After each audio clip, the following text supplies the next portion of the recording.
Assalamualaikum warahmatullahi wabarakatuh. Selamat pagi pemirsa. Semoga hari ini Anda dalam keadaan sehat walafiat dan tentunya tetap istiqomah dalam keimanan dan ketakwaan. Amin ya rabbal alamin. Pemirsa, di Pusdai Jawa Barat ini setiap Ahad pagi ada kajian duha mulai dari jam 9 hingga menjelang duhur. Jika pemirsa ingin mengikuti kajian duha ini secara langsung, silakan datang ke Pusdai lantai 2 Jalan Diponegoro nomor 63 Bandung, Jawa Barat. Dan hari ini yang akan memberikan materi adalah Ustadz Ilham Muzahid. Beliau akan menyampaikan tema kewajiban dan hak dalam rumah tangga. Selamat menyaksikan. Assalamualaikum warahmatullahi wabarakatuh. Waalaikumsalam warahmatullahi wabarakatuh. Alhamdulillahirrahmanirrahim. Wassalatu wassalamu ala alihi wa sahbihi ajma'in. Asyhadu an la ilaha illallah wahdahu la syarika lah. Wa asyhadu anna Muhammadan abduhu wa rasuluh. Allahumma shalli ala Muhammad wa ala ali Muhammad.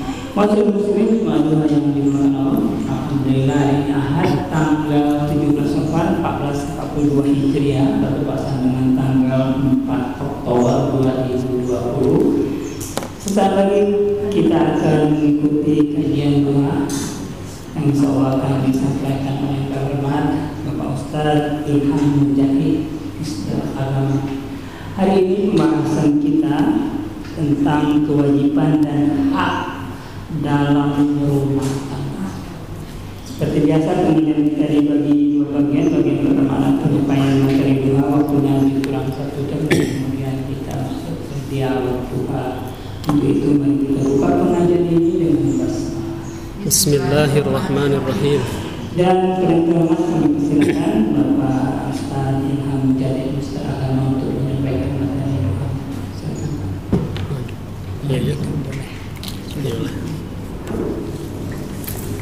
Bismillahirrahmanirrahim. Assalamualaikum warahmatullahi wabarakatuh. Alhamdulillahirabbil alamin wa bihi nasta'inu ala umuri dunya waddin. Wassalatu wassalamu ala asyrafil anbiya'i wal mursalin sayyidina Muhammadin wa ala alihi wa sahbihi ajma'in.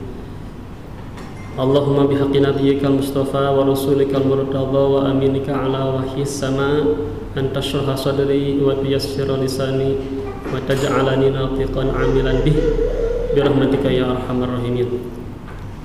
Hadirin kuliah duha, setelah memanjatkan puji syukur kepada Allah Subhanahu wa taala, kita awali juga dengan bersalawat kepada baginda Nabi besar Muhammad sallallahu alaihi wasallam, pada keluarga, para sahabat, dan kepada para umatnya. Mudah-mudahan kita semua termasuk kepada kategori umat Rasulullah sallallahu alaihi wasallam. Hadirin kuliah duha yang saya muliakan, insya Allah pada kesempatan kali ini saya yang sangat doif, yang sangat kecil sekali pengertiannya, diamanati untuk sharing barangkali ibu bapak mengenai tema hak atau kewajiban dan hak suami istri, kewajiban dan hak dalam rumah tangga. Tema ini barangkali bapak ibu tentunya bukan hanya sekedar lebih mengetahui, bahkan jelas telah lebih dulu mengalami, telah lebih dulu menjalani, telah lebih dulu melaksanakannya dengan penuh pengertian daripada saya sendiri. Oleh karena itu tentunya dalam sharing kali ini sangat-sangat terbatas dari saya sebagai pemateri. Namun demikian, mudah-mudahan yang namanya mencari ilmu, thalabul ilmi, barangkali mudah-mudahan bermanfaat baik pada diri saya sendiri ataupun kepada para hadirin sekalian. Mudah-mudahan. Hadirin kuliah duha yang dimuliakan oleh Allah Subhanahu wa taala, amin. Tema kewajiban dan hak dalam rumah tangga ini sengaja didahulukan kata-kata kewajiban dan hak. Padahal dalam referensi-referensi, dalam literatur-literatur, bahkan dalam undang-undang kita, dalam kompilasi hukum Islam itu biasanya di terminologinya itu adalah hak dan kewajiban. Dipertamakan hak, kemudian kewajiban. Nah, tema ini dibalik kewajiban dan hak dalam rangka mengkampanyekan mari kita lebih memprioritaskan, memperhatikan kewajiban untuk ditunaikan, menunaikan kewajiban, setelah itu baru kita menerima hak. Sebagaimana dalam surat Al-Fatihah, ya Ibu Bapak, iyyaka na'budu wa iyyaka nasta'in. Hanya kepadamulah kami beribadah, sedangkan ibadah adalah merupakan kewajiban kita sebagai hamba Allah, kewajiban kita sebagai makhluk yang diciptakan oleh Allah Subhanahu wa taala untuk menunaikan ibadah. Setelah itu wa iyyaka nasta'in, kami meminta permohonan. Nah, baru kita meminta hak kepada Allah Subhanahu wa taala. Ya Allah, mudah-mudahan dengan peribadatan ini kami menjadi betul-betul merupakan abdun bagimu ya Allah, merupakan hambamu ya Allah. Kemudian kami memohon, apa yang kita mohon? Ihdinas siratal mustaqim, petunjuk jalan yang lurus. Nah, demikian barangkali tema ini dengan motif seperti itu, bahwasanya kita tidak hanya memprioritaskan, tidak hanya mendahulukan menuntut hak dibanding dengan menunaikan kewajiban. Meskipun dalam literatur fikih pun ternyata Bapak Ibu kalau kita buka itu namanya hukukul zaujiyah, hak-hak suami istri, hak-hak pasangan suami istri dalam rumah tangga. Bukan kewajiban-kewajiban, karena memang arti atau makna dari hak itu kewajiban juga. Ketetapan yang sudah ditetapkan untuk suami istri, hukukul zaujiyah. Nah, hadirin kuliah duha yang dimuliakan oleh Allah Subhanahu wa taala, pokok-pokok pembahasan kita insya Allah tidak akan keluar dari 4 poin ini. Pertama, urgensi pembahasan kewajiban dan hak suami istri atau kewajiban dan hak dalam rumah tangga, urgensinya apa saja. Kemudian kita juga akan melihat sebagian nas-nas baik dalam Al-Quran maupun hadis mengenai kewajiban dan hak suami istri atau kewajiban dan hak dalam rumah tangga. Kemudian bagaimana penjelasan-penjelasan dalam fikihnya, baik dalam kitab fikih ataupun dalam pemikiran fuqaha. Kemudian terakhir kita akan lihat problematika menunaikan kewajiban dan hak dalam rumah tangga ini. Nah, hadirin jemaah kuliah duha,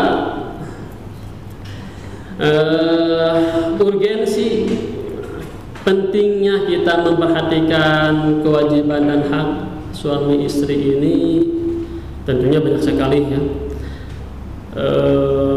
Yang namanya pernikahan itu ternyata syariat yang sudah diberlakukan sebelum manusia turun ke muka bumi. Beda dengan syariat sholat, syariat zakat, syariat saum, syariat haji. Itu kan dia turun, dia ditetapkan untuk manusia setelah manusia ada di muka bumi, bahkan bertahap. Tapi lucunya syariat perkawinan, syariat nikah ini justru telah berlaku sebelum manusia turun ke muka bumi.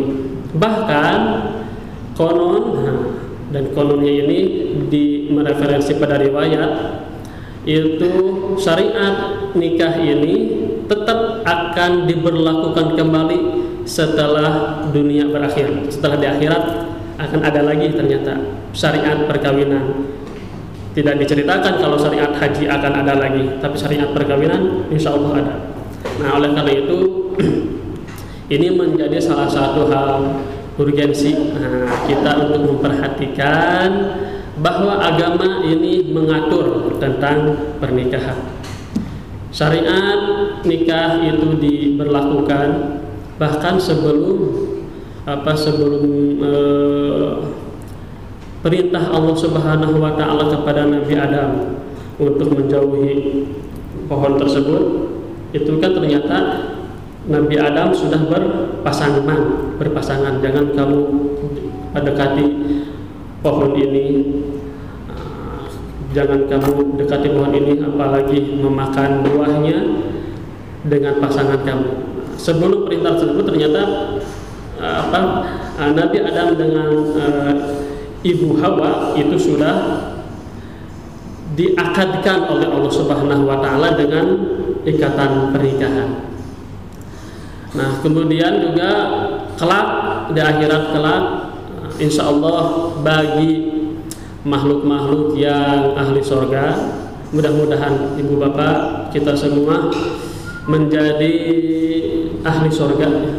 Nah, itu insya Allah akan diakadkan lagi melalui perkawinan yang wallahu alam bagaimana seremoninya, yang jelas akan ada lagi ikatan perkawinan di akhirat kelak. Kemudian selain daripada itu urgensi perkawinan, ternyata yang namanya pernikahan itu salah satu identitas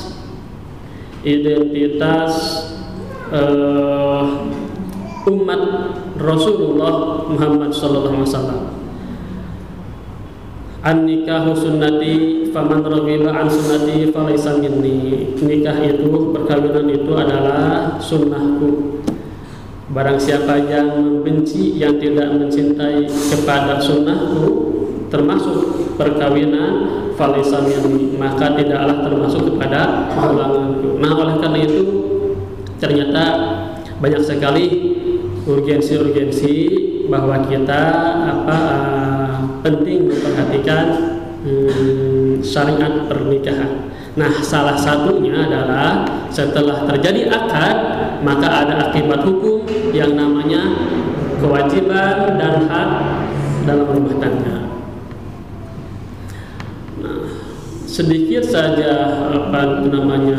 anggota keluarga yang tidak memperhatikan kewajiban dan hak suami istri, maka tidak akan sedikit ternyata banyak yang gagal, banyak permasalahan karena bukan tidak mengerti, bukan tidak tahu, tapi ya banyak tantangannya ternyata. Sudah tahu, mengerti, tapi sulit ternyata menjalaninya. Tidak mudah ternyata menjalaninya untuk bisa hidup tentram. Buktinya kalau kita cek di pengadilan agama, saya mengantarkan mahasiswa saja KKL atau praktik begitu ibu bapak ke pengadilan agama, ternyata sampai bulan April saja, dari Januari sampai bulan April itu sudah ada 2000 perkara yang sudah diputuskan, baik cerai gugat ataupun permohonan cerai. Ternyata luar biasa. Dan bahkan ibu bapak sekalian, kita tahu yang namanya syaitan itu kan menggoda manusia.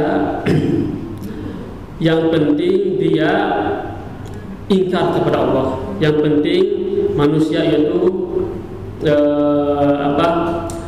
bertentangan dengan syariat Allah, bertentangan dengan apa-apa yang diperintahkan Allah Subhanahu wa taala, termasuk memutuskan tali perkawinan yang sudah diikatkan di kalimatillah, dengan kalimat Allah. Dan bahkan hadiahnya diceritakan dalam riwayat, dalam hikayatnya itu ternyata kalau anak buah iblis yang laporan, ternyata mereka juga ada laporannya, ternyata digambarkan begitu, laporan telah berhasil menggoda manusia sehingga dia mabuk atau sehingga dia mencuri. Itu ternyata apresiasinya biasa-biasa saja.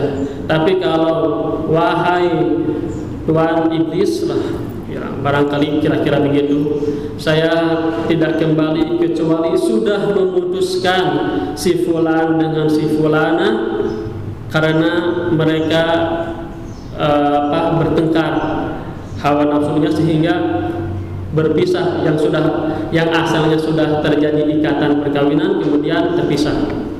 Itu ternyata dipuji-puji, bahkan sini Anda duduk di pinggir saya. Berarti itu sangat diapresiasi sekali oleh mereka, makhluk-makhluk yang menggoda manusia. Oleh karena itu, jadi posisi tali kedudukan ikatan pernikahan ini dalam agama ternyata sangat urgensi sekali. Bahkan dalam keterangan lain kan, nisfuddin, orang yang sudah melakukan pernikahan itu sudah menyempurnakan separuh agamanya. Jadi jangan banyak sekali lah itu ya, banyak sekali sisi-sisi kepentingan bahwa kita melaksanakan pernikahan, memperhatikan pernikahan. Nah, kemudian dalam salah satu riwayat ini dikatakan yang di-bold, yang ditebalkan, warrajulu ra'in ala ahli baitihi. Ini tentang hadis kullukum ra'in wa kullukum mas'ulun an ra'iyatihi. Setiap kamu itu adalah pemimpin dan setiap kamu akan dipertanggungjawabkan mengenai kepemimpinannya. Setiap rajul, setiap laki-laki itu adalah pemimpin ala ahli baitihi, kepada atau atas keluarga yang ada di dalam rumahnya. Wa huwa mas'ulun anhum, dan dia akan dipertanyakan, akan dipertanggungjawabkan anhum, atas mereka, keluarga yang ada di rumahnya. Kemudian wal mar'atu, dan perempuan istri, ra'iyatun, itu juga pemimpin, ala baiti ba'liha, terhadap rumah dan anggota rumahnya, wa waladihi, dan anak-anaknya, di atas tanggung jawab istri-istri. Wahiyat mas'ulatun, dan itu pun sama akan dipertanggungjawabkan di depan Allah Subhanahu wa taala anhum, atas mereka, rumah tangga dan anak-anaknya. Wal abdu ra'in, hamba sahaya itu juga pemimpin atas harta-harta tuannya. Nah, jadi term keluarga itu memang dalam hadis ini dikatakan secara khusus, dalam redaksi ini diberikan term khusus untuk keluarga mengenai kewajiban dan hak yang mesti diperhatikan oleh masing-masing anggota keluarga, dan pasti akan dipertanggungjawabkan kelak di yaumil akhir. Hadirin kuliah duha yang dimuliakan oleh Allah Subhanahu wa taala, setelah kita melihat urgensi-urgensi kewajiban dan hak suami istri, kita akan melihat salah satu nas-nas atau dalil-dalil yang berkaitan dengan kewajiban dan hak suami istri. Nah, dalam Al-Quran, surat Al-Baqarah 233, penggalannya yakni wa 'alal mauludi lahu rizquhunna wa kiswatuhunna bil ma'ruf, dan bagi yang diamanati anak, maksudnya ayah-ayah atau bapak-bapak, kepala keluarga, itu memiliki kewajiban, lahu, baginya, atasnya memiliki kewajiban, rizquhunna, untuk memberikan nafkah rizki, untuk memberikan nafkah hunna kepada para istri. Nah, kemudian juga termasuk kepada anak-anak. Wa kiswatuhunna, dan pakaian. Nafkah yang dimaksud berarti para mufassir itu melihat mengartikan rizquhunna di sana nafkah yang dalam kategori sandang. Sandang itu ya, sandang itu makanan itu ya. Sandang, papan, pangan, pangan ya. Kalau sandang, pakaian sorry. Sandang pakaian, berarti pangan dan papan rumah itu. Nah, lalu di sini tidak disebutkan rumah bagi suatu benar. Sama barangkali para mufasir itu melihat kiswah di sana tidak hanya pakaian yang menutup aurat, tapi juga yang menuduhi diri kita, termasuk rumah. Makanya dalam kitab-kitab fikih nanti kita akan melihat redaksi fikih. Ternyata kiswah di sana tidak hanya bermakna sandang pakaian saja, termasuk rumah. Nah, kemudian dalam hadis, redaksi hadis ini ada yang saya paparkan. Ala innalakum ala nisaikum haqqo, ingatlah sungguhnya bagi kalian para suami itu memiliki hak atas istri-istri. Walinisaikum alaikum haqqo, demikian pula istri-istri kalian memiliki hak daripada para suami. Fa'amma haqqakum ala nisaikum, adapun hak kalian atas istri kalian apa? Nah, berarti hak suami sama dengan kewajiban istri. Hak istri sama dengan kewajiban suami. Nah, mutual ya, bersifat mutual, saling berkesinambungan antara hak dengan kewajiban. Fala yuti'na furusakum man takrahun, jangan istri-istri mendatangkan man, siapa saja orang, takrahuna yang tidak disukai, yang dibenci, ke dalam rumah-rumah. Maksudnya ya siapa orang-orang, sembarang orang dimasukin begitu saja begitu ke rumah. Ternyata itu harus ada izin daripada para suami, atau bukan orang yang tidak diizinkan. Kemudian wala ya'dana fi buyutikum, dan tidak mengizinkan masuk kepada rumah-rumah kalian. Liman takrahuna, bagi orang yang kalian benci, yang kalian tidak sukai. Kemudian ala haqqahunna, dan ingatlah, ketahuilah bahwasanya hak mereka, berarti ini kewajiban para suami, alaikum, atas kalian. Haknya apa saja? Antuhsinu ilaihinna, untuk berlaku baik, ilaihin, kepada mereka para istri. Wa kiswatuhunna, dan memberikan kiswah pakaian. Wa ta'amihinna, dan memberikan makanan, nafkah, kiswah, maskan, sandang, papan, dan pangan. Nah, prinsipnya dalam Al-Quran itu disebutkan bil ma'ruf, dengan layak, dengan baik, memberikan, menunaikan kewajiban suami kepada istrinya. Sebaliknya, menunaikan kewajiban istri terhadap suaminya juga bil ma'ruf, dengan baik, sebaik-baiknya. Nah, ini barangkali ibu bapak matriks. Saya pernah melihat-lihat antara kompilasi hukum Islam. Kalau para ahli hukum kan melihat memang kompilasi hukum Islam ini tidak termasuk kepada hukum perundang-undangan, tapi dia termasuk kepada hukum yang hidup di tengah-tengah masyarakat Muslim di Indonesia. Karena kan yang namanya perundang-undangan undang-undang, kemudian peraturan presiden, kemudian juga peraturan pemerintah, kemudian peraturan daerah, perda. Sedangkan kompilasi hukum Islam ternyata tidak termasuk pada hierarki perundang-undangan.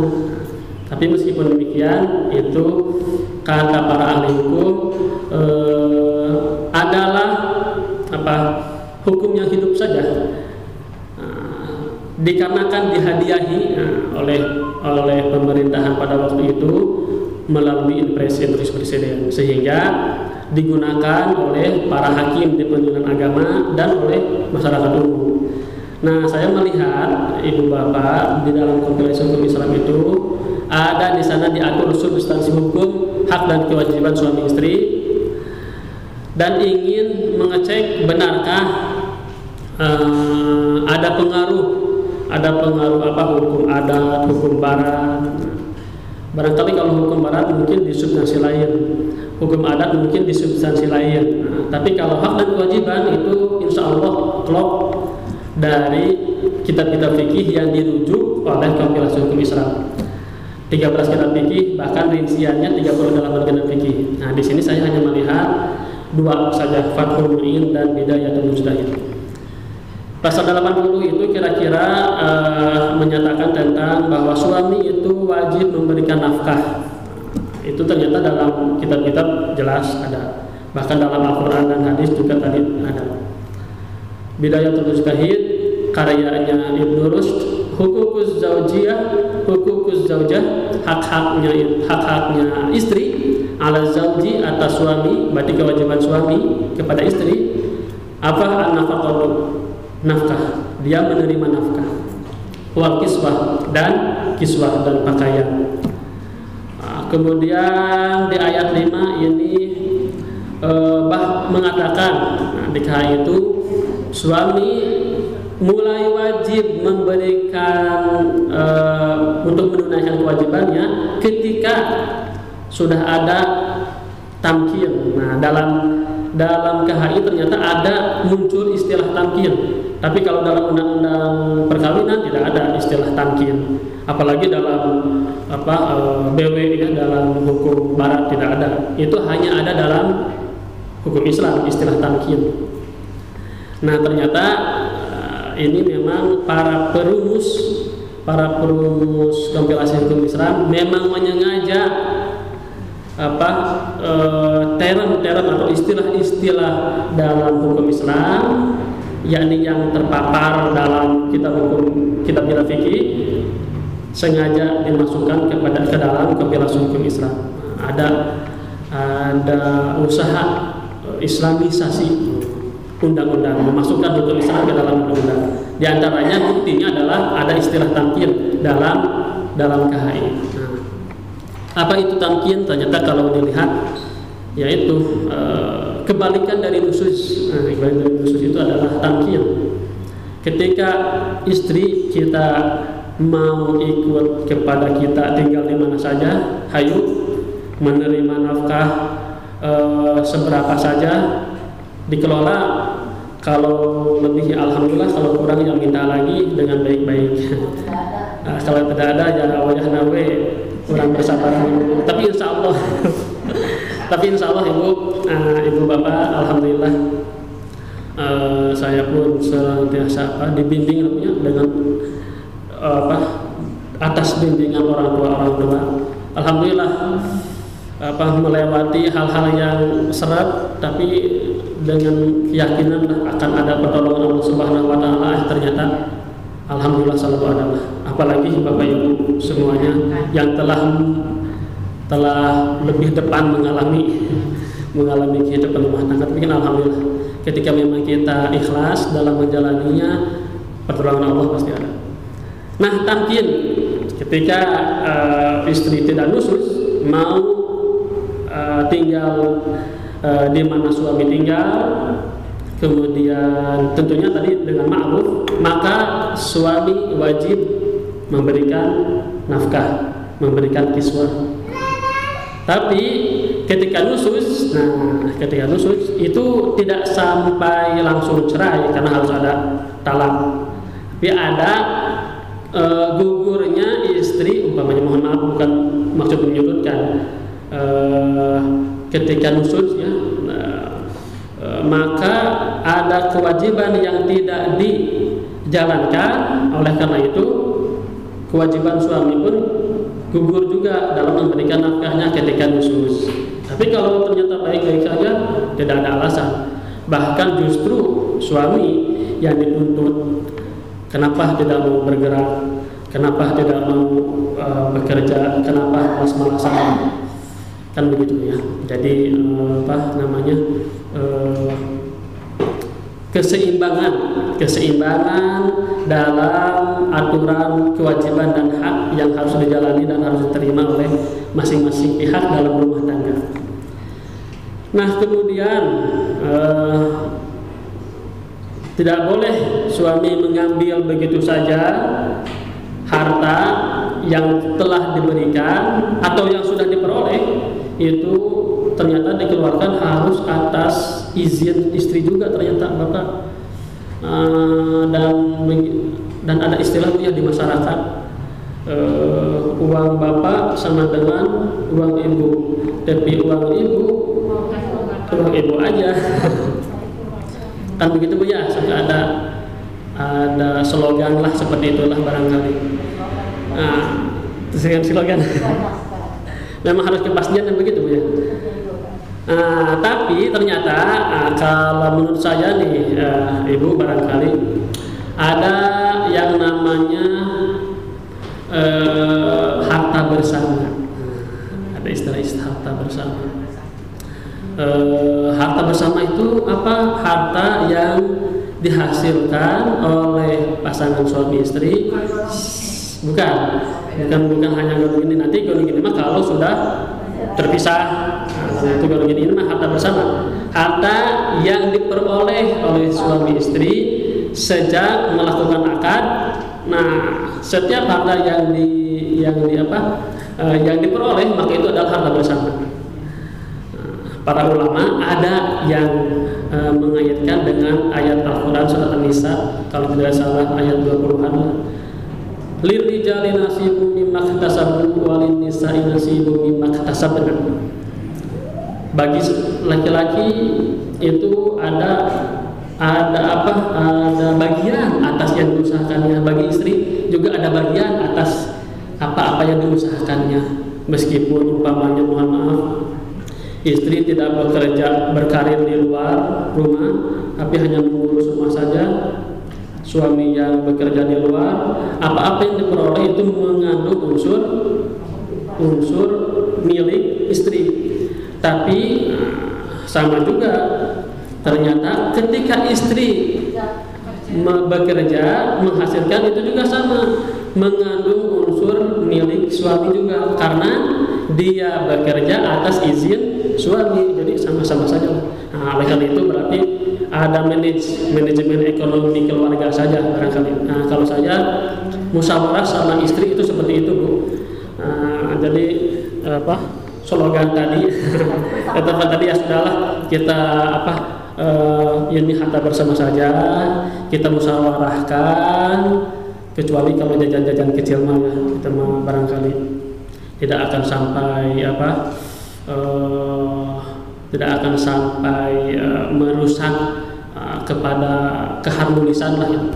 Kalau jajan-jajan kecil mamanya tadi medianya mama aja berenang bisi ibu-ibu bila kau meser katel baru atau apalah gitunya, atau sendal baru yang memang lumrah gitu, masa yang kecil-kecil gitu harus izin gitu, menikahkan demes atau apalah ya, bahasa itu bahasa Sunda namanya menikah Allah.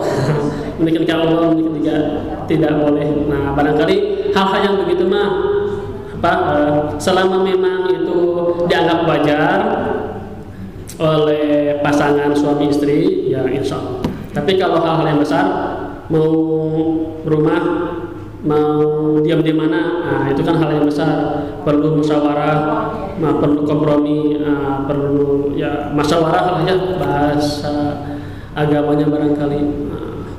Itu tentu itu harus ada kesepakatan supaya apa? Supaya menjalani kehidupan sehari-harinya itu harmonis dan siap menjalani segala kekurangan. Nah, barangkali itulah ya, jadi konsep harta bersama. Nah, ini juga diaturkan dalam undang-undang. Saya juga pernah melakukan penelitian kecil-kecilan bahwa ini konsep harta bersama dalam undang-undang perkawinan, konsep harta bersama dalam kompilasi hukum Islam itu apa sumbernya? Nah, ternyata digali dalam hukum Islam juga ada, tidak hanya berdasarkan pada hukum Barat. Memang di Barat ada Gamensep, nama istilah BW itu istilah kitab undang-undang perdata itu Gamensep. Tapi di Al-Quran pun sudah lebih dulu ada apresiasi, menghargai kepemilikan bersama suami dan istri setelah melakukan akad pernikahan. Nah, kemudian Bapak Ibu selanjutnya ini ada di KHI pasal 7 itu kalau tidak salah fa'aman mas. Nah, ketika istri nusyuz katanya, maka tidak jadi wajib, bukan putus, tapi tidak menjadi wajib malah memberikan nafkah kalau nusyuz. Ternyata pada hari itu malah kabur. Nah, itu melanggar suami, asalkan tidak setuju, dia suka-suka aja sendiri gitu. Suka-suka. Kalau memang itu bertentangan dengan syariat, nah keluarnya dengan yang bukan mahram, keluarnya bukan ke tempat-tempat baik, itu masuk kategori nusyuz. Tapi iya, kalau meninggalkan kewajiban. Tapi kalau ternyata keluar yang baik-baik gitu, untuk ke pengajian, apalagi kuliah duha, insya Allah kan di sini juga bukan untuk apel, bukan untuk bukan untuk CLBK, cinta lama bersemi kembali, bukan, tapi untuk menuntut ilmu. Selayaknya suami yang bijaksana yang mengizinkan, dia tidak langsung bisa mendidik begitu saja, dia mendidik enggak secara langsung kepada istri mau talab ilmu malah dilarang, dan itu juga tidak bijaksana. Nanti dipertanggungjawabkan di depan Allah juga itu suami-suami yang tidak memberikan izin kepada istri untuk mencari ilmu dengan baik-baik gitu ya. Nah, barangkali begitu Bang. Insya Allah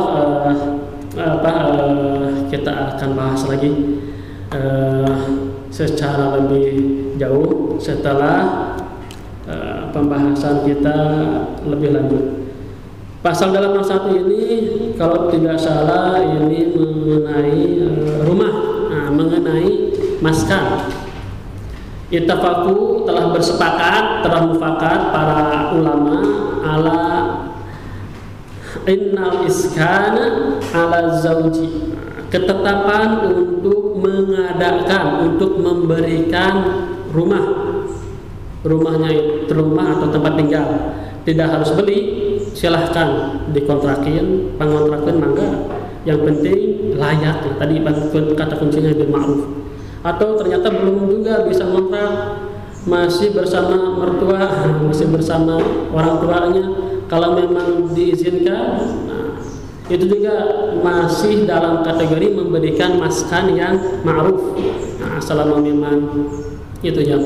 Jadi memang dalam menghadapi rumah tangga atau kehidupan itu, karena memang tidak hanya sisi hukum saja yang dibutuhkan oleh kita, ada sisi sosial kemasyarakatan juga, ada tadi kompromi atau musyawarah, sehingga memang secara hukum kewajiban suami memberikan kelayakan tempat tinggal yang layak. Tapi kalau memang masih dalam kondisi yang belum memungkinkan untuk mengontrakkan, belum memungkinkan untuk membeli, masih numpang di rumah orang tua umpamanya, selama memang itu bisa dikompromikan, bisa diharmoniskan, kan insya Allah justru bakal jadi lebih baik.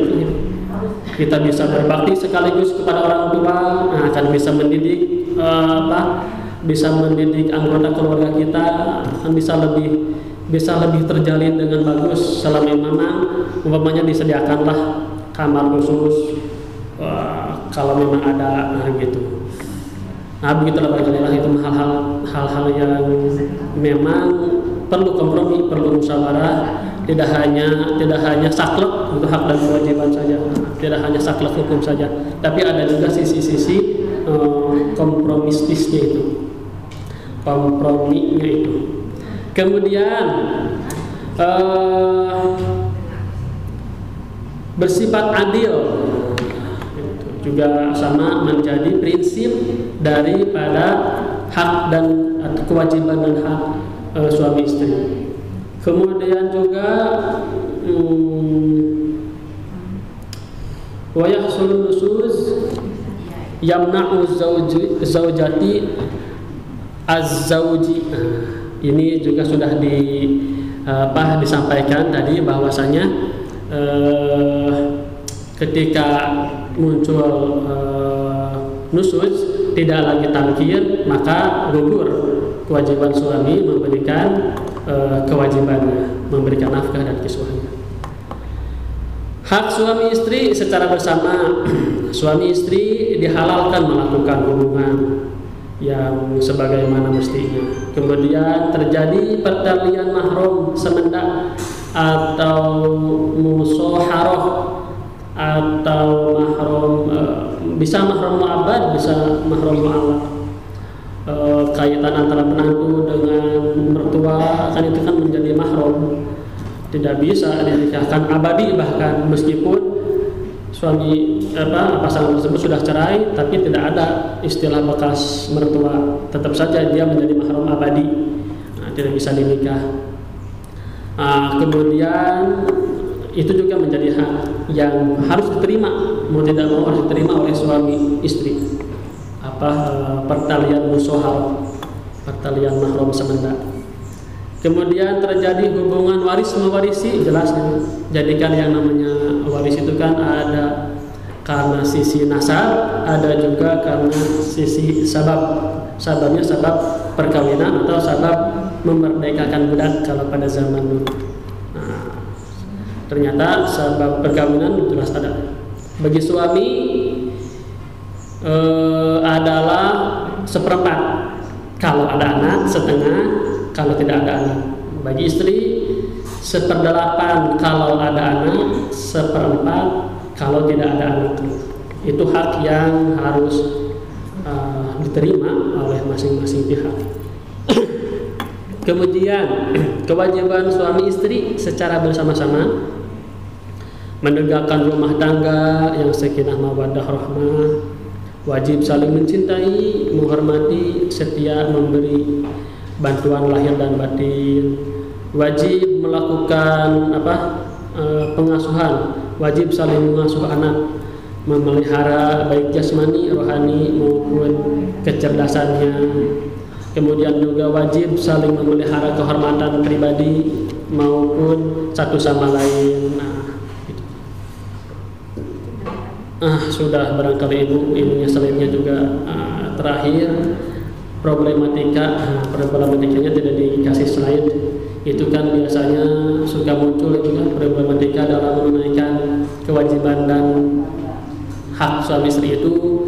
Biasanya ketika itu ternyata kita menyadari bahwasanya pernikahan itu tidak hanya menyatukan antara dua personal suami istri, tapi juga menyatukan antara dua keluarga. Di sana ada orang tua yang harus menerima apa adanya menantu. Di sana juga ada menantu yang harus siap menerima apa adanya mertua. Kadang-kadang kan tidak sedikit ya campur tangan orang tua dasarnya karena sayang asal dasarnya, tapi ternyata diterimanya lain. Barangkali ini kan bisa kita lihat pula ibu bapak ya dari kisah Nabi Ibrahim. Nabi Ibrahim alaihi salam itu dilihat kalau dalam sejarah tidak kurang dari 5 kali pergi ke Mekah itu. Pertama barangkali ya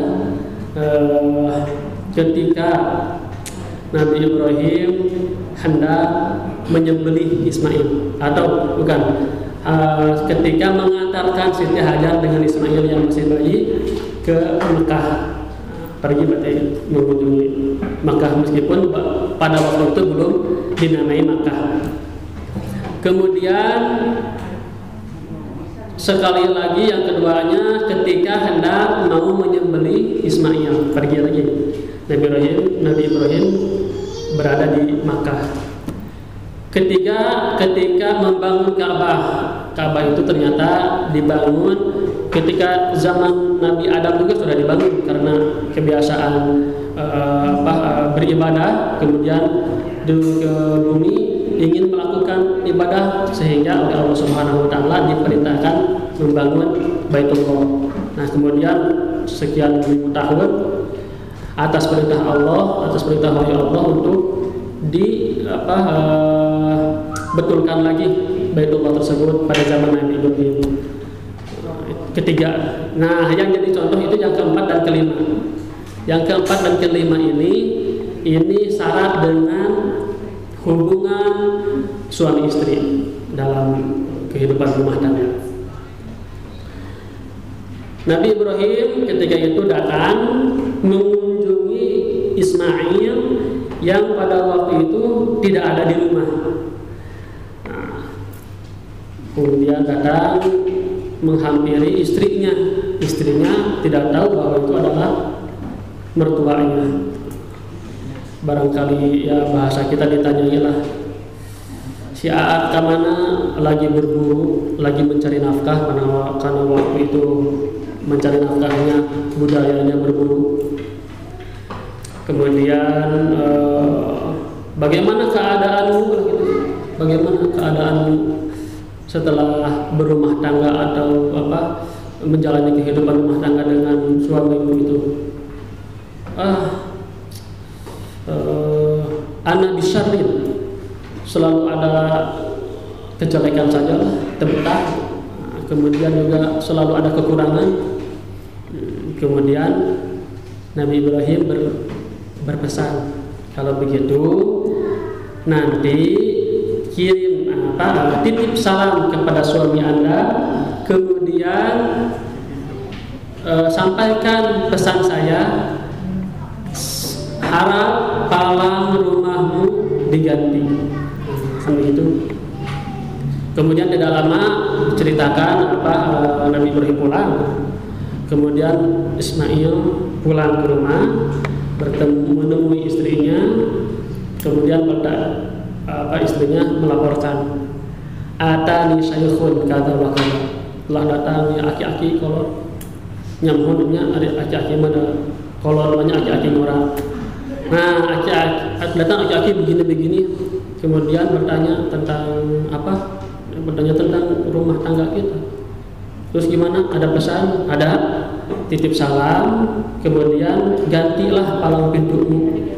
Kata Ismail kepada istrinya, ha abi, itu adalah ayahku Ibrahim alaihissalam. Dia berpesan agar aku menceraikanmu, menggantikan palang rumah itu adalah kiasan. Yang namanya palang rumah depan tolak, ayat tolak yang mah dikunci terus raos baheula mah paling di kita di palang. Anu sok ngabuka palang rumah teh istri. Nah, karena yang bertugas di rumah adalah istri. Nah, itu berarti kiasan kecerdasan Nabi Ismail, berarti harus ganti palang pintu itu, maksudnya begitu. Nah, tidak lama cerai, tidak diceritakan bagaimananya. Nah, kemudian beberapa saat kemudian Nabi Ibrahim yang kelima datang lagi ke Makkah, kemudian menghampiri lagi rumah Ismail yang ternyata sudah ganti lagi istrinya hari ini. Kemudian ditanya, bagaimana keadaanmu? Alhamdulillah, dicukupkan oleh Allah Subhanahu wa taala. Apa yang kamu makan? Daging. Yang kamu minum? Air biasa saja. Kumaha? Alhamdulillah, itu diterima. Kemudian saya titip pesan sama suamimu, titip salam, kemudian titip pesan, perkuat dan pelihara palang rumahmu. Leos deui Nabi Ibrahimnya. Kemudian datang lagi Ismail pulang lagi, kemudian bertanya kepada istrinya, apakah ada yang datang? Ada. Wahai suamiku, ada yang datang. Adana Syekhun Hasanul Hayati, datang kepada saya kakek-kakek, orang laki-laki tua, tapi keadaannya bagus, penampilannya bagus, rapi lah. Nah, kemudian jadi hente menjelek-jelekan keadaan atau performa orang lain. Dia bertanya tentang apa? Tentang kehidupan kita. Kamu jawab bagaimana? Ya, alhamdulillah saya makan daging, harisnya buruan, minum air, alhamdulillah. Kemudian ada pesan, pesannya itu gimana? Perkuat, perkokohlah palang alhamdulillah, kata Nabi Ismail. Itu adalah ayahku Ibrahim alaihissalam. Kemudian menyuruh untuk memperkokoh palang rumah itu adalah pertahankan istrimu, berkokoh palang rumah itu. Kemudian jangan sampai dilakukan secara tidak ma'ruf. Nah, ternyata harus ada tadi harus ada menjaga kehormatan baik suami kepada istrinya atau istri kepada suaminya, tidak mengumbar-umbar aib, tidak mengumbar-umbar kekurangan. Kalau memang terjadi kekurangan, ya musyawarahkan, mudah-mudahan ada jalan keluar. Insya Allah, masa Allah Subhanahu wa Ta'ala tidak akan memberikan jalan keluar bagi hamba-hamba yang meminta jalan keluar. Insya Allah kan. Ud'uni astajib lakum. Kita senantiasa diberikan keyakinan, diajarkan keyakinan oleh agama itu untuk jangan bersuudzon kepada Allah Subhanahu wa Ta'ala, termasuk dalam menjalani problematika rumah tangga selama memang itu tidak berkeluar dari syariat. Insya Allah pertolongan Allah Subhanahu wa Ta'ala akan datang, pada akhirnya akan ditolong, akan diberikan pertolongan oleh Allah Subhanahu wa Ta'ala.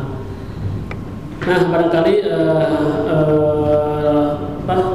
peristiwa atau pesan Nabi Ibrahim seperti itu untuk menyuruh menceraikan istri bukan karena hawa nafsu. Nah, beda. Ada juga riwayat yang menceritakan kisah yang menceritakan seorang laki-laki yang dimintai oleh orang tuanya, oleh ibunya, karena tidak suka kepada istrinya, kepada menantunya berarti. Kemudian mengadu kepada Imam Ahmad. Wahai Imam Ahmad, ini orang tuaku menyuruh menceraikan istriku.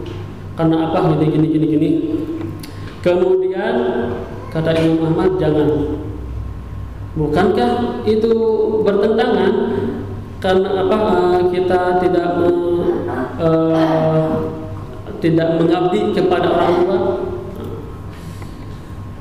Seandainya orang tuamu sama seperti Ibrahim, sama seperti Sayyidina Umar, ya silahkan. Tapi kalau bukan Sayyidina Umar, orang tuamu ya itu kan setelah diamati tentunya juga apa alasan-alasan karena hawa nafsu, oleh karena itu jangan. Nah, begitu. Kita bisa melihat apa itu namanya ada contoh-contoh yang lebih konkret. Ternyata ada hakim pengadilan agama waktu itu KKL saya praktik di sana. Kemudian pernah ada istrinya itu kerja salon, tata rias, pengantin, kemudian suaminya buka bengkel, mengajukan perkara ingin cerai. Kemudian dikasih nasihat oleh hakim itu, karena kan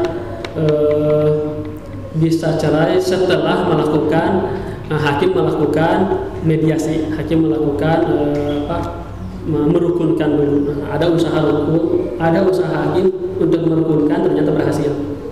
Nah, kemudian akhirnya salah satu contohnya itu begitu. Salah satu pesan hakim tersebut, kalau bukanya jam 7, sekarang buka jam 8 lah bengkelnya itu. Kemudian untuk istrinya tata rias biasanya full seminggu itu, ya cobalah 2 hari atau 2 malam libur. Jangan membuka dulu tata rias terus menerus.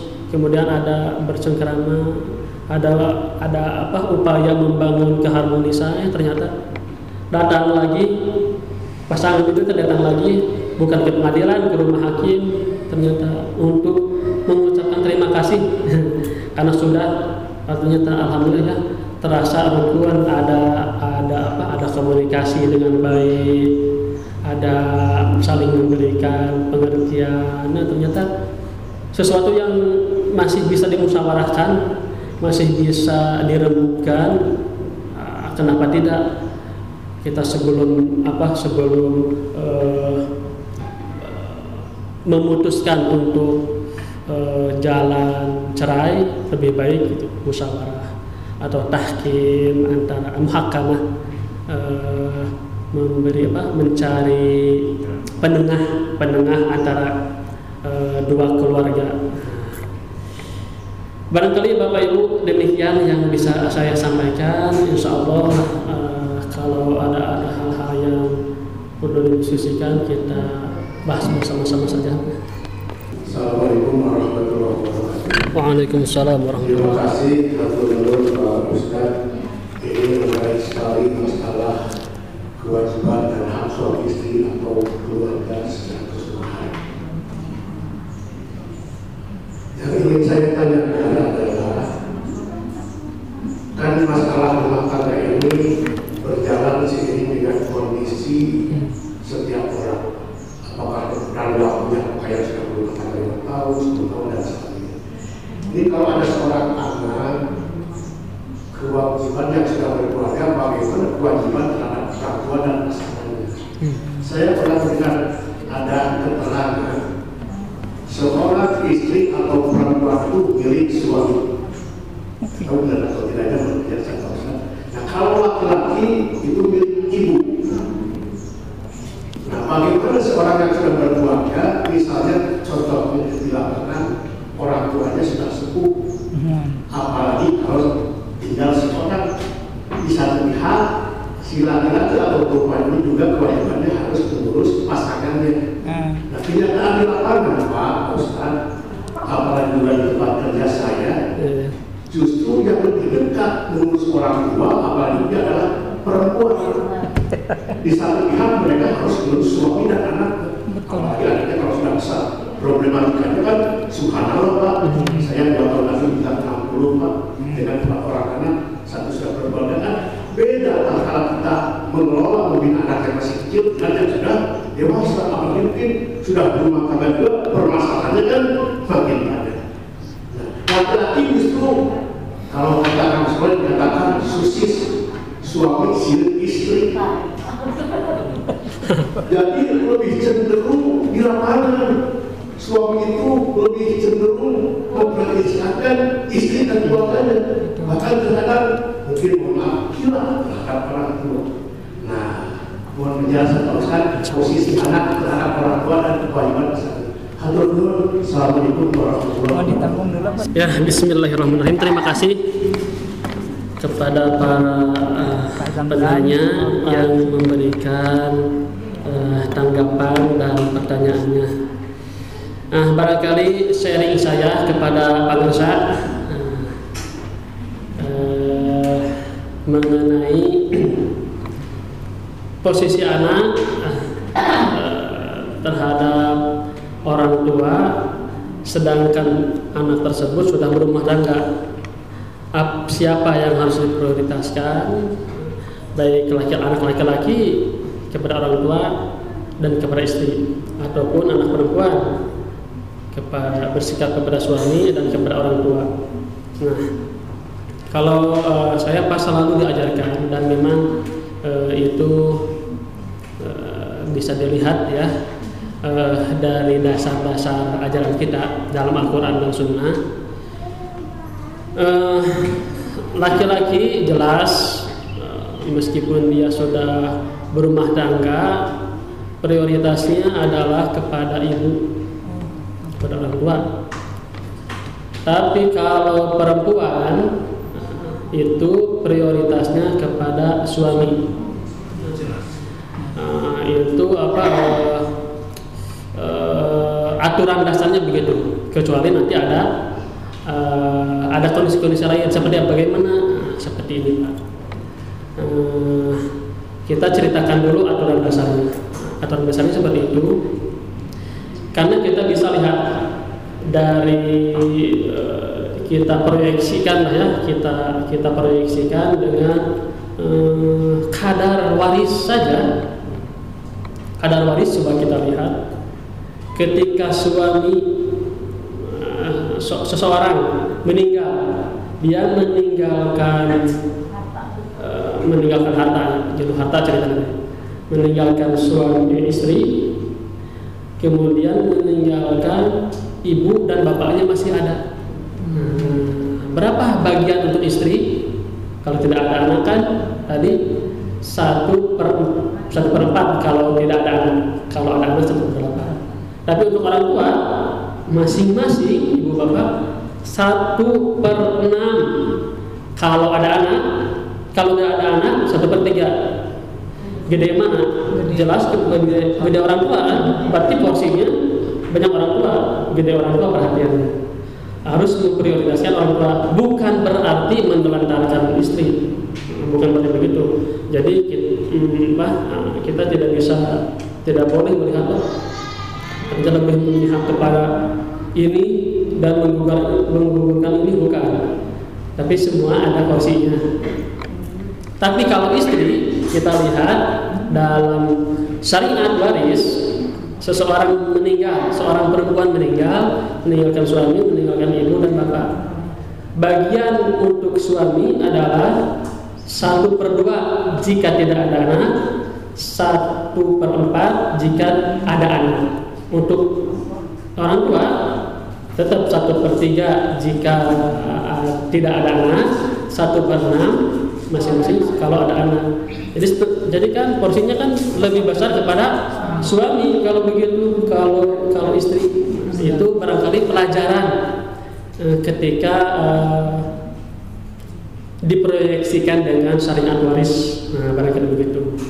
Dan memang kalau tadi kembali ke aturan dasar tadi, suami memang anak laki-laki prioritas memuliakan ibu. Kalau istri prioritas memuliakan suami, bukan berarti menelantarkan kewajiban kepada suami. Laki-laki juga sama, prioritas kepada orang tua bukan berarti menelantarkan atau mengorbankan kehidupan istri. Jadi itulah tantangan kita sebagai manusia untuk menjalani kehidupan. Makanya dalam Al-Quran dikatakan wa min ayatihi an khalaqa lakum min anfusikum azwaja litaskunu ilaiha wa ja'ala bainakum mawaddatan wa rahmah inna fi dzalika laayatin liqaumin yatafakkarun. Ada tanda-tanda Allah di sana.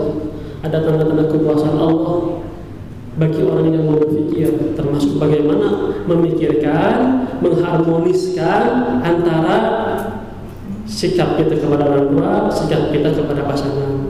Itu ada ayat-ayat nyata oleh Allah Subhanahu wa Ta'ala tunjukkan dalam kehidupan rumah tangga. Tapi Ustaz, yang paling berat itu sebetulnya orang tua anak perempuan ya.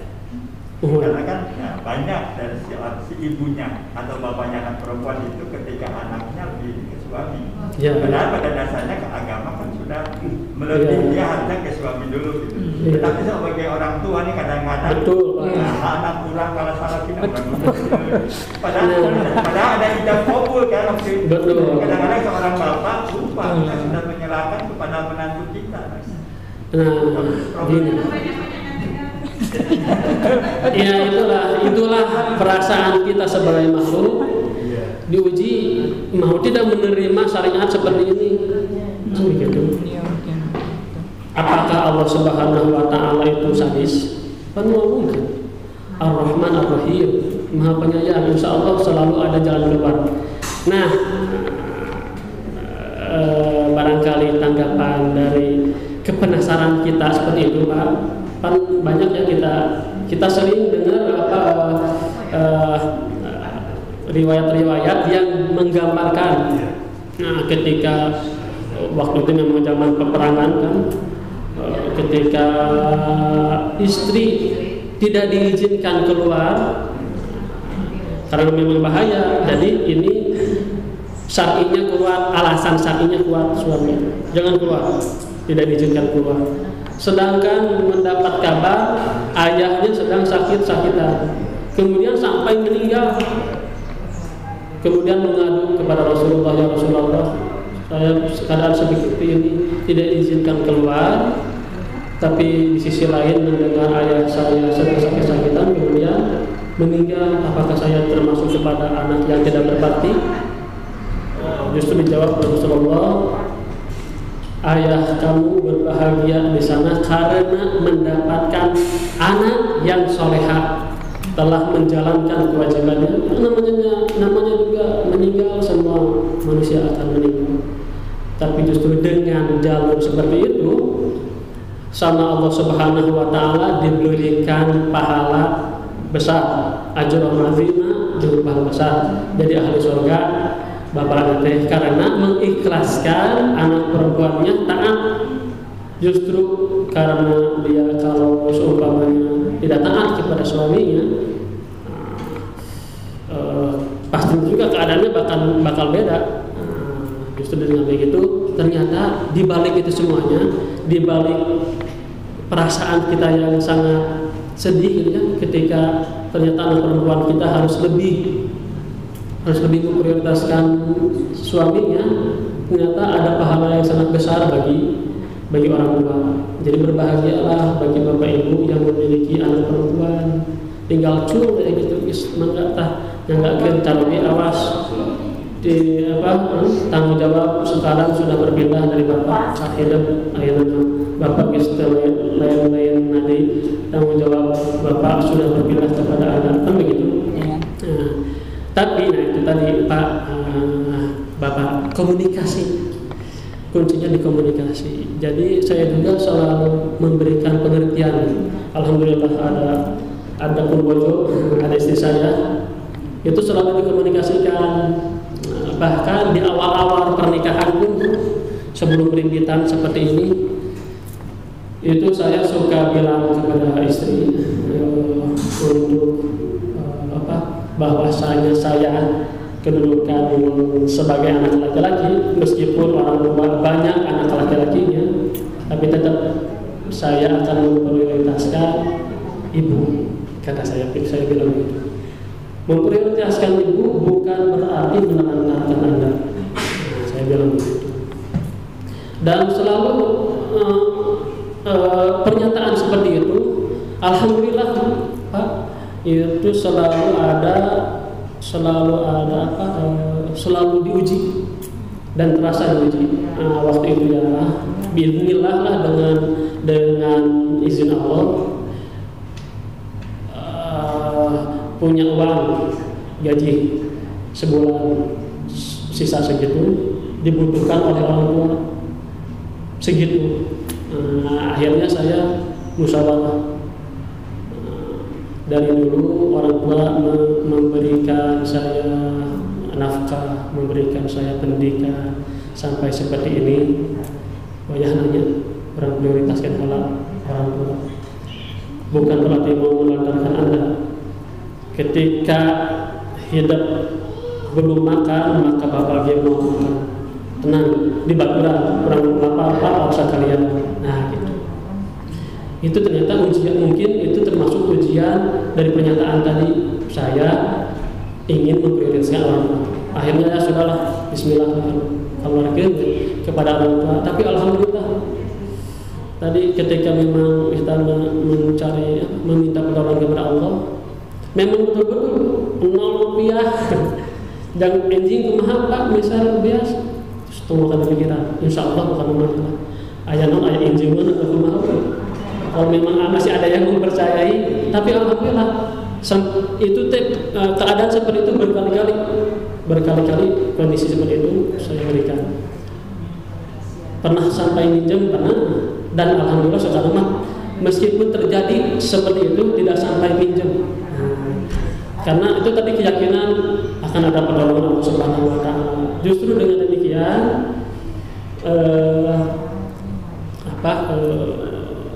ada orang tua bijaksana juga, Bapak Ibu. Orang tua yang saya rasakan, kemudian orang tua juga sama.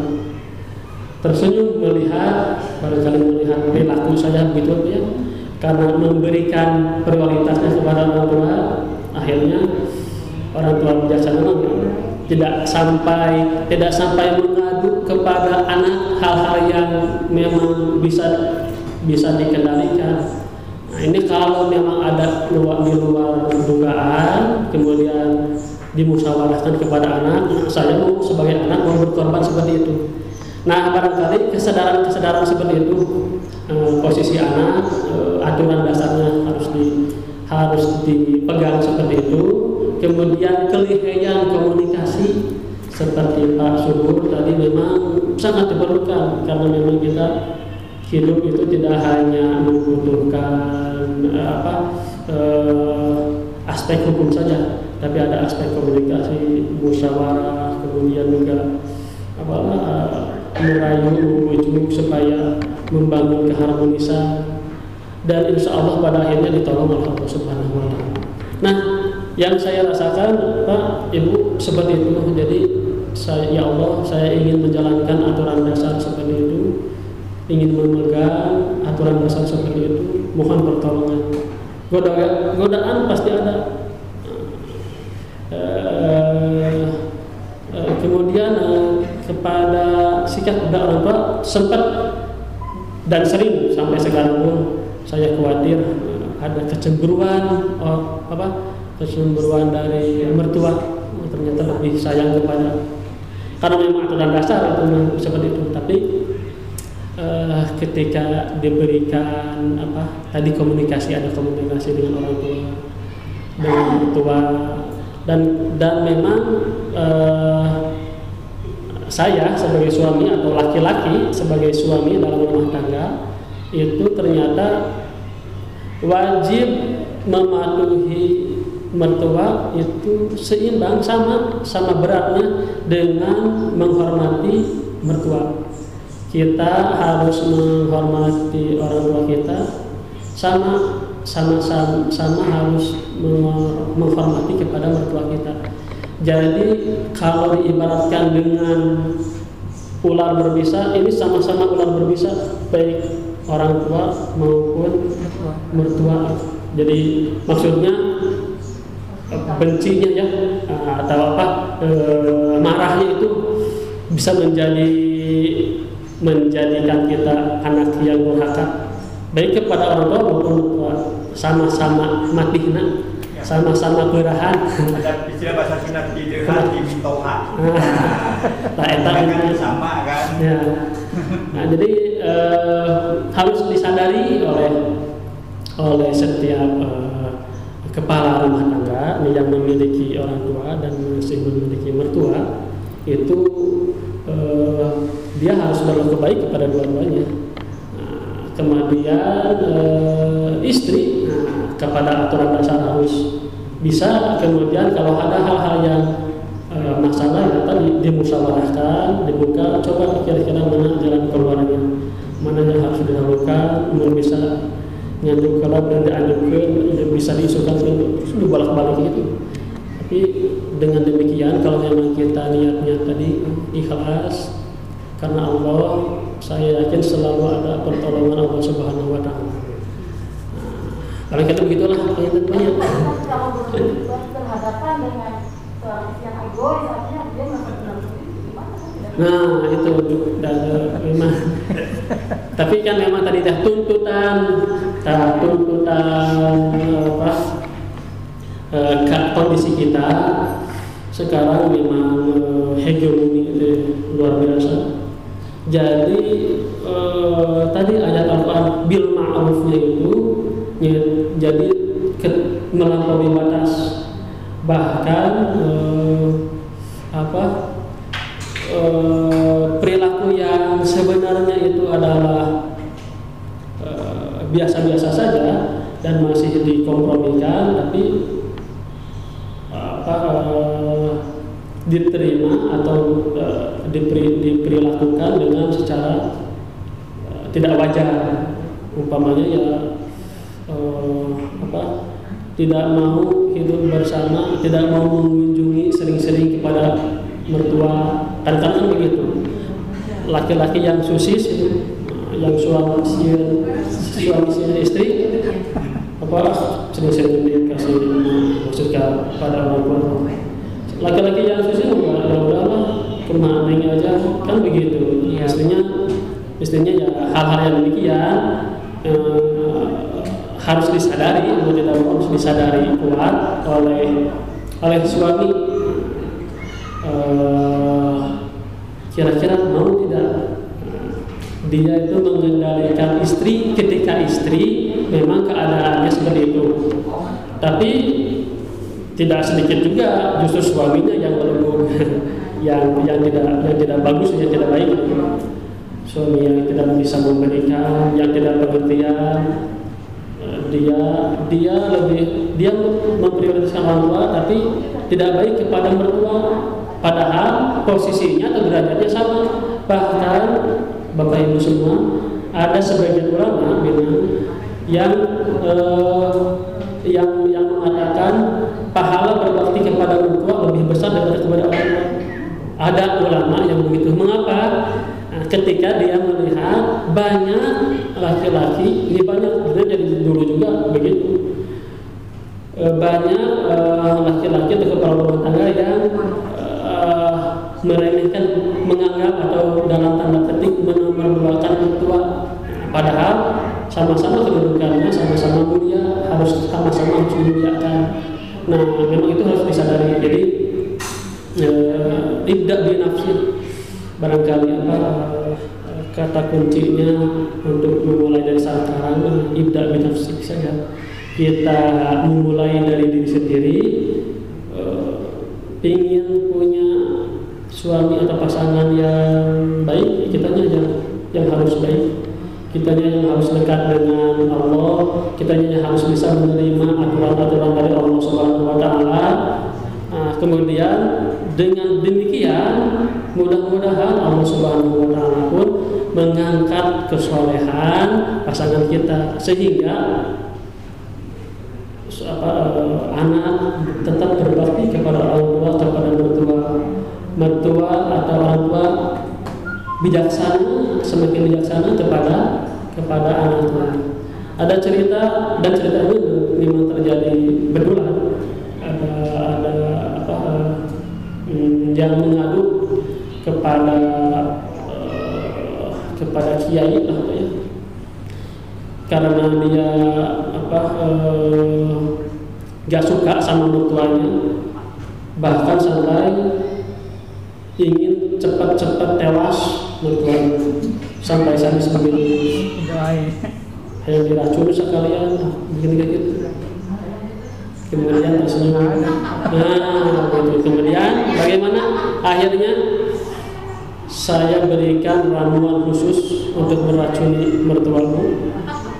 Tapi supaya tidak ketahuan, ini harus dicampur dengan teh, kemudian berikan secara baik dengan senyuman. Gitu. Siaplah, tidak akan lama 40 hari pun isdat. Gitu. Cerita kayak gitu. Pulang ke rumah, setiap hari diberikan, dikocok-kocokkan ke tehnya, berikan dengan senyuman, silahkan atau pak mertua diminum. Lama kelamaan ternyata menantu saya jadi berubah baik seperti ini, pengertian, memberikan air. Akhirnya yang memang asalnya orang tuanya juga kurang pengertiannya, kurangnya anak kawinan itu ngaleketih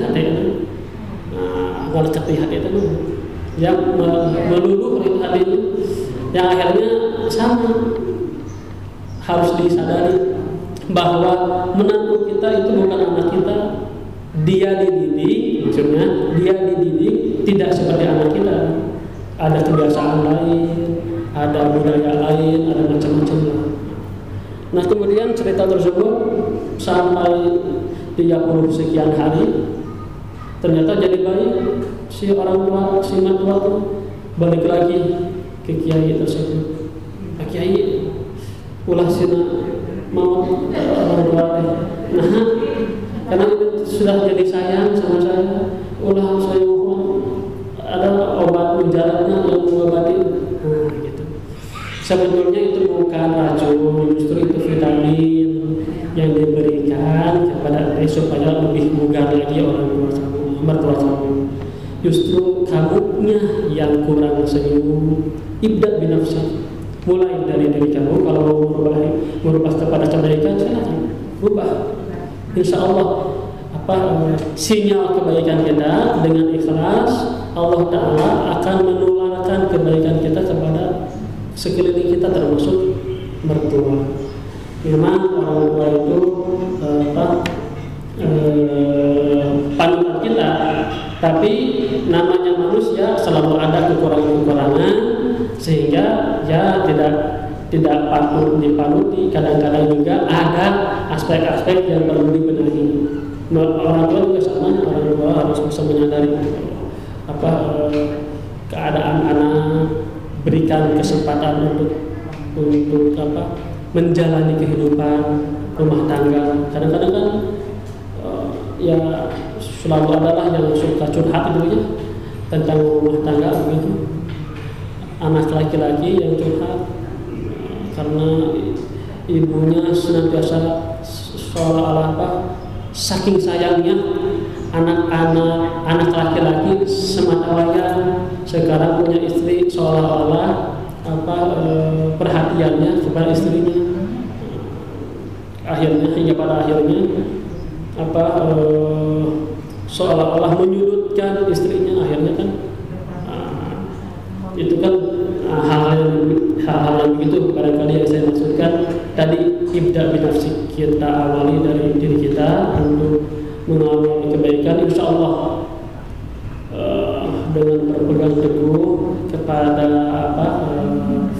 kepada syariat, insya Allah Allah Ta'ala akan memberikan petunjuk kepada para orang sekeliling kita, akan memberikan jalan keluar pada setiap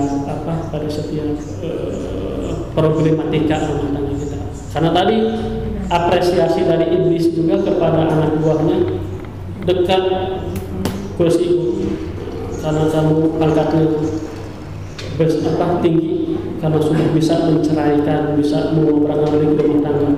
Itu kan di dalam kitab-kitab selalu diterangkan ketika seseorang memutuskan tali pernikahan yang memang dihubungkan di kalimatillah, itu aras itu berguncangnya seolah-olah ada gempa.